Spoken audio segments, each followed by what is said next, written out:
प्रत्येक मनुष्य का जीवन सफलता के शिखर को छू नहीं पाता। इसका सबसे बड़ा कारण उचित मार्गदर्शन का अभाव है। प्राचीन भारत में लगभग 3500 वर्ष पूर्व एक योगी राजा हुए थे। उनके मार्गदर्शक भगवान श्री कृष्ण थे। कृष्ण महान योगी थे।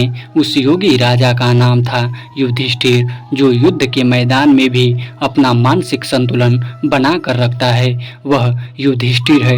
वह योगी थे। योगी का अर्थ है व्यवहारिक मनुष्य। एक योगी को सिद्धांत से कुछ लेना देना नहीं होता है। युधिष्ठिर से एक प्रश्न पूछा गया और प्रश्न था उचित पथ क्या है, यानी उचित मार्ग क्या है। राजा युधिष्ठिर ने इस प्रश्न के जवाब में कहा कि व्यवहारिक मनुष्य का अनुसरण करना चाहिए, सिद्धांतवादी का नहीं। सिद्धांत की असली परीक्षा व्यवहार में ही होती है।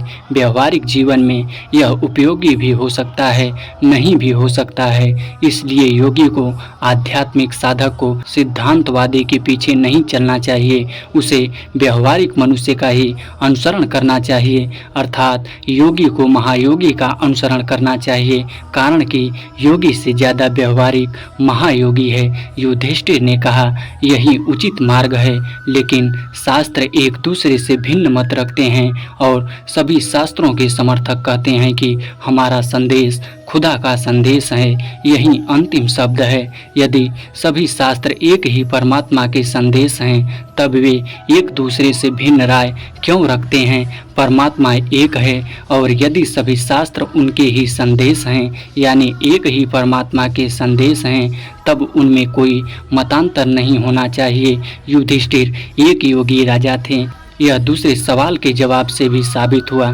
दूसरा सवाल था, जीवन का लक्ष्य क्या है? इसके जवाब में उन्होंने कहा, जीवन का परम लक्ष्य भौतिक, बौद्धिक, मानसिक और आध्यात्मिक सभी का एक है। और वह परम लक्ष्य कहाँ है? आध्यात्मिकता का सार प्रत्येक मनुष्य के मैंपन के भीतर छुपा है।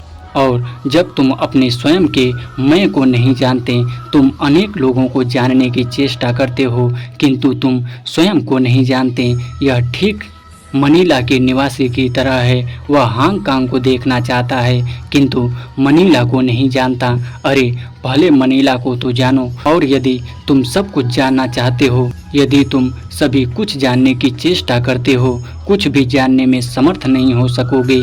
सबसे पहले तुम्हें अपनी सारी अभिलाषाओं के साथ तुम्हारे स्वयं के मैं के संपर्क में आना चाहिए। प्रयोगशाला में किसी सिद्धांतवादी से तुम्हें कोई सहायता नहीं मिलेगी। वह तुम्हारे अनुसंधान में कुछ सहायता नहीं कर सकेगा। प्रयोगशाला में तुम्हें प्रत्यक्ष प्रयोग की आवश्यकता है।